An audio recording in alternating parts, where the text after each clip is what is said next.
Welcome to a brand new episode of the show where we interview the storytellers, the hustlers, and the outcasts of the world. It has been a while since we had our last episode. It's been about a couple months or so. If you guys have noticed, you follow us on Instagram, you've noticed that we have done a little revamping of the podcast. We are now under the Team Move banner, the Team Move brand, which is my other company that I've been running for about 14 years now, fitness company. So we're under Team Move, and hopefully we can do things that we haven't done before. We can get this podcast out there and spread the word and get more listeners and more subscribers. So took some time off and we are back again. And with everything going on in the world, I think it would be only fitting that we talk about what's going on with the COVID-19 or the coronavirus. It has definitely affected the island. It has affected the world. I just think that this is an important topic and one that I wanted to address with our brand new episode. And a little disclaimer, this episode on COVID-19 is not to educate you per se, because I think the news is always changing on a daily basis. You know, they could tell you 1 minute that you have to wash your hands for 30 seconds. Next week, it could be 45 seconds or a minute. You know that you have to wash your hands. You know you have to sanitize things. You know that you have to self-quarantine yourself and stay 6 feet away from people, social distancing, or just staying indoors as much as you can. We all know that. So it would make no sense to go down that road.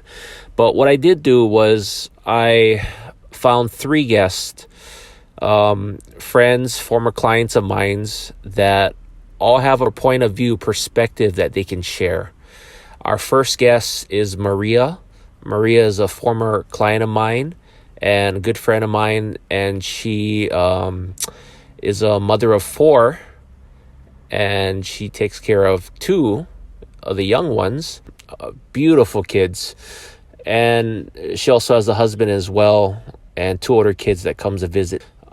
We want to get a perspective from a mother's point of view and how she's caring for her kids during this time and everything. So sit back, relax, grab your popcorn, whatever you're doing right now in your self-quarantine, and enjoy this interview with Maria. And hopefully you can take some things from it and you can learn from it and you can apply it to your quarantine or your situation right now dealing with the craziness in the world. All right, guys, enjoy.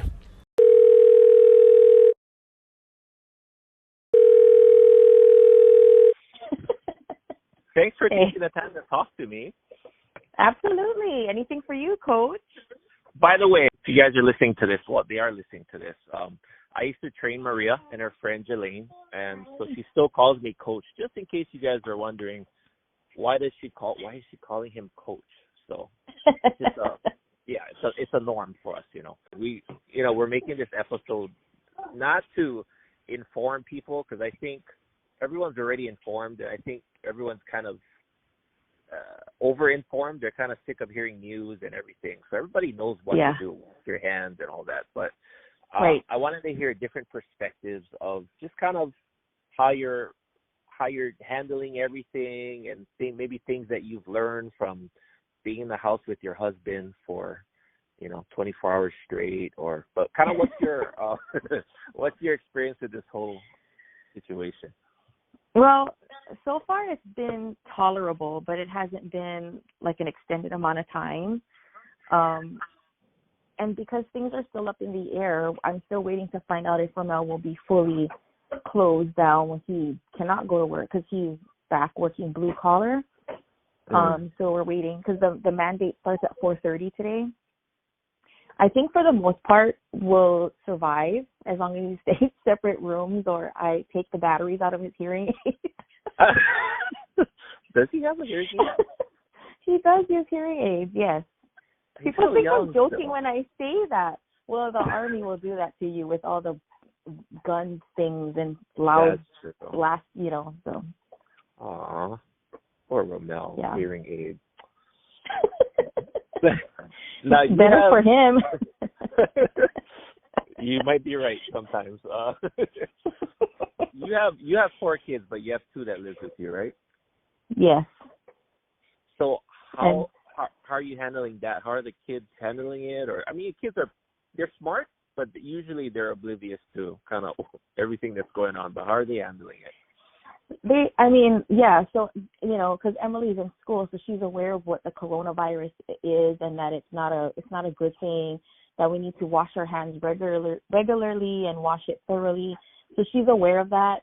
I printed little flyers that I got off of the CDC website and I just put them everywhere, like in the bathrooms, just to remind everyone, including the big kids, that they need to wash their hands properly, so she's aware of it. Christine, we just kind of teach her along as we go.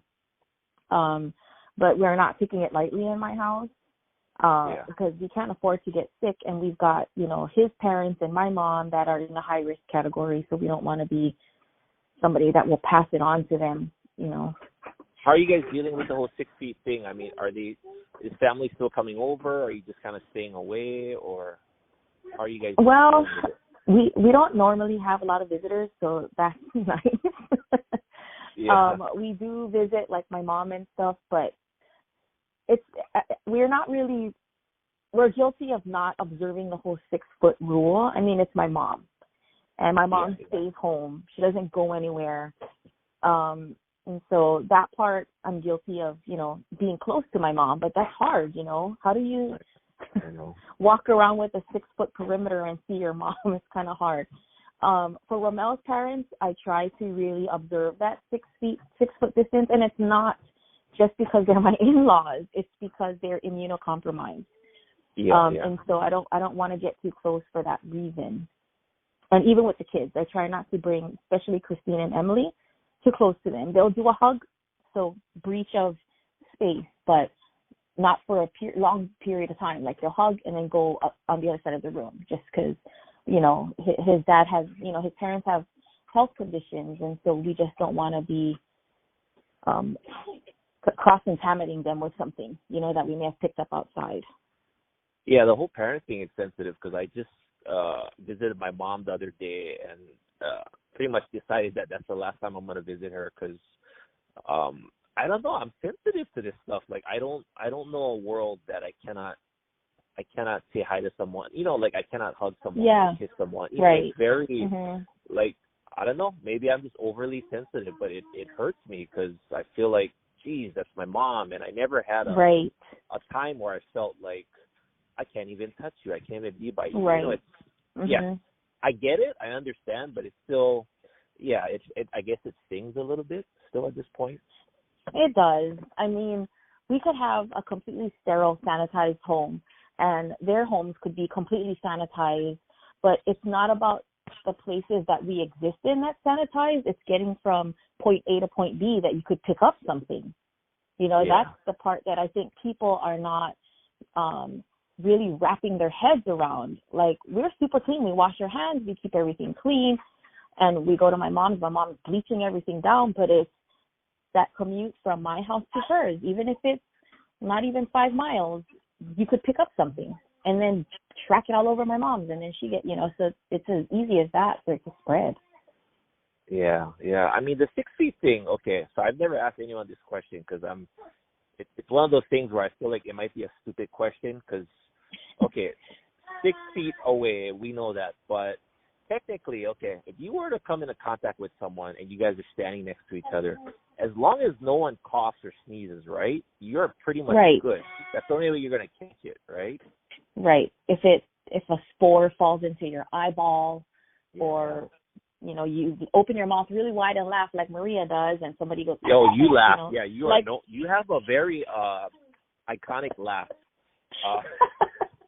Hopefully I can get it out of you before we get off the phone.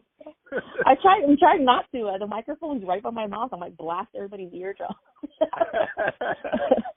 But I mean, I think of, Netflix put that movie Outbreak on.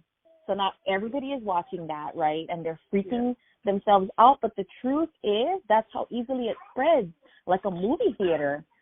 Somebody is sick and they sneeze and you're ha ha ha, and it's in your throat and it's too late now. Exactly. Did you see the method in which they conduct the COVID-19 testing? No, I don't think so. It does not look comfortable. And I think Daniel Day Kim talked about it briefly because he came out with his whole, excuse me, little kid. Yeah, let's not. So he came out with his whole like spiel on his experience with coronavirus. And he said that testing is not comfortable. They literally stick a extremely long cotton swab to the very back of your nasal cavities.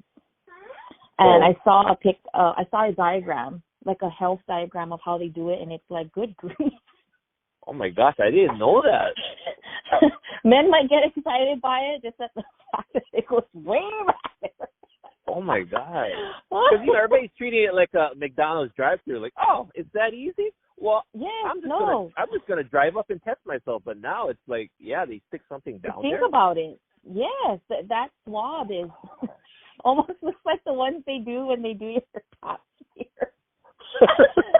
I don't know anything about that. I know. Yeah. Women can relate. But I do know that at a certain age, they're going to start trying to enter us, if you know what I mean, as males. They do. I swear. They do. Yeah. It's called a Ours colonoscopy. Oh, no. Ours is it's only exit only. There's no entry. So, you need to get tested at a certain age. This is not a two-way door. It's a one-way. Oh, my God. Okay. We're drifting off topic here. Okay. Anyway, yeah. That's really good to know. So, because I didn't know that. I just learned that from you. So down the nasal cavity, how far do they go? They go all the way to the back of where it curves. If I find that picture, I'll send it to you. Oh, God, but they stick it up your nose all the way to the back. Now, some people might have longer ones than others. Who knows? But that picture looked really painful. And I'm sure they're quick, shove it in and pull it out. But I don't know. I should ask my sister. You don't understand, Maria. Give me the truth. The reason why I worry more than everyone is because my bad luck is worse than everyone. I would be the one guy that they would stuck the longest one down there. They would be like, oh, you know what? Oh, yours looks extra deep. We got to go really down there. I swear and they come off the back of your head. Yeah, I'm like, wait a minute. Something's wrong. Why is it coming out of my ear right now? What is going on? You guys need to stop this testing right now. Wrong way. Oh, sorry, Damon. No, when I had a root canal like years ago, I heard from the dentist the thing that you don't want to hear. Oh God, what? That's interesting. I never saw that before. He said I had 2 roots in 1 tooth. Therefore, he had to go in twice for my root canal. Oh, lovely. Oh, my. 2 roots. Wow. Who has That's 2 roots in their... apparently just you on the whole wide world. Exactly. So I call this Damon. Coach Damon is an anomaly. You're an anomaly. Yeah. I am a monopoly. Yes. That's not in my vocabulary. I only know certain words. I know me and you could talk all day, but before we go, I wanted to know, because I saw some videos on your Instagram of you making hand sanitizers for, was it your workplace? For work, yes. Yeah, so what is the process with that? How did you learn? How do we make it? You know what I did? I Googled it. I'm like, it can't be that hard to make hand sanitizer. I mean, it's just a gel and alcohol, So I Googled it, and I was reading about the percentages where it has to be a minimum of 60% alcohol for it to be effective. And so I wasn't going to take any chances, and I was looking for like the highest percentage alcohol I could get my hands on, because I'm making this for my office, and I don't want it, after mixing, for it to be not effective and it's like a placebo. And so at that point, this was right at the beginning of the frenzy for alcohol and Purell. I mean, Purell was gone. You couldn't get it anywhere, not even on Amazon, unless you wanted to pay $30 an ounce. But exactly. when I looked up what the recipe was to make it, I'm like, it's literally aloe gel and alcohol. And if you want to put essential oils to, limit the smell of alcohol, you could do that. And I used to work for the company that brought in aloe gel. And so when I called them, they said they had lots in stock. So I just ran out to the store and grabbed a bottle, and I tried to make my own first to see how well it would work. And you can use it with like 100% aloe gel that you can find in like the beauty section. But I went straight for the skincare side, the ones near the sunblock and all that, because that's what I had at home. You can't use from the plant, right? I mean, because we have a lot of aloe plants down here. You could, but you could, but it would require refrigeration, and there's just other aspects of it that you would have to research further, which was why I wasn't going to go there. And I also know of people that have allergic reactions to that.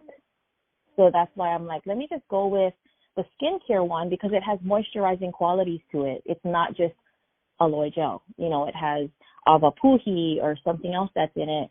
And so because I had that already at home, I mixed my own batch to see how well it would work out. And it was perfect. I'm like, oh, my God, this works super great. And so, yeah. And so when I went to the store, I went and I got a couple more bottles of what brand was that? I don't remember anymore. Copper Tone or something like that. And so it has a little bit of a beachy scent to it, that sunblock scent. Yeah, that smell. But yeah, and honestly, if you don't have hand sanitizer, you're just going to take what it is, because that's what I could get my hands on. And after sharing that whole video, I was getting a lot of tips from people back, because in my mind, I'm mixing 99% alcohol with aloe gel. I don't know how much that dilutes the properties of the alcohol, but I did have to add a little bit of water to it, because 99% alcohol, when you look at it, it looks like gasoline. Like, you can see it. It's such a high percentage. And so for older people especially, and anybody, you can damage your skin by putting straight up alcohol like that on your skin all day long. And so my sister was the one who said, you might want to dilute that a little bit, but don't over dilute it, because then you lower the percentage of alcohol concentration in it. So using 99, I had more leeway to kind of play with the water and the gel. I have 70%. So, and you'll feel the texture of the alcohol when you grab 60, 70 versus 99. You'll feel it. Yeah. So it was a learning process at least 60, for me. At least 60% or 66, is it? What is it? 60% is the recommended by the CDC for it to be effective. Okay. Yeah. And you'll smell it. I mean, you'll smell that alcohol when you put it on. I just find when you add more water to it, it dries a lot faster. Because if you're using that kind of aloe gel, it tends to be tacky and sticky after a while. So that was another thing to kind of think about. But it looks like people are doing it, because not even a week later, my friend who's in purchasing at that company messaged me and said they're completely sold out of aloe gel. So I'm like, yay, everybody's making sanitizers. Wow. So that worked. Yeah. You probably thought about going into business after, just doing your own sanitizer. No, I have enough to do at my regular job. Oh my gosh. Well, that's the thing I always admired about you, is you're very resourceful. Even when you're doing the Tupperware and everything, you always kind of had everything organized and together. So I guess there's anyone that would make their own hand sanitizing gel, it would definitely be you. So, and I'm glad everybody appreciated that I did that at work, because I'm like, hey, if you guys don't like the sanitizer, by all means, go out and buy your own. Good luck. Try to buy your own. Good luck. Right. It's like a zombie apocalypse out there right now. Oh, my goodness. Yes. And you know what? Sanitizers are great, but they're not as effective as washing with soap and water. So that's why I'm like, how come people are not buying the heck out of the soap? There's lots of soap still on the shelves. That would be your number one line of defense in regards to like keeping everything clean is soap and water. So the gel, the sanitizer is just until you find somewhere to wash your hands, right? Right. Yes. Okay. It's for in the Temporary. so, if you're at the grocery store and you're touching the cart and you're picking up things and you pay with your money before you after you do what you got to do, you get in your car, you sanitize. Clean it all up before you touch your steering wheel, that kind of thing. And then you get home and you wash your hands with soap. Yeah. I guess I've been doing it right. Thank you for the reminders and everything. I'm still learning, and I didn't want to come out with an episode of my podcast where I'm like trying to state facts, because we know that facts are going to change every single day, and it's constantly changing.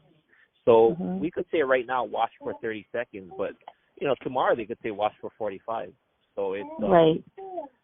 I think when it comes to facts and news, you just kind of gotta go day by day. But when it comes to hearing, how other people are doing it, it helps to kind of give everyone an idea of what to do in their own home. Right. It kind of and don't panic. I mean, I think people are panicking now. Now with that whole stay at home message that we got yesterday, people are freaking out because he said to stay home until, what was that, the end of April? Yeah. So a month, for 1 month. Well, New York is saying like 9 months, and I'm like, okay, I am dead. I'm not going to survive. And that's because it's such a densely populated place. Yeah. Because we could be good if we just not allow anyone in and we just quarantine the island. I think we can nail it. I think so. We should have done that to start, and we didn't. Yeah, I know. Well, there's definitely a lot we can learn from this situation. But yes. Thanks for taking the time to talk to me and for sharing all that. Wow, you really shared a lot. I think I learned a lot today as well. Yeah. Best of luck with everything, and we'll talk again soon. You too. Okay, take care, Coach. Maria. Okay, bye.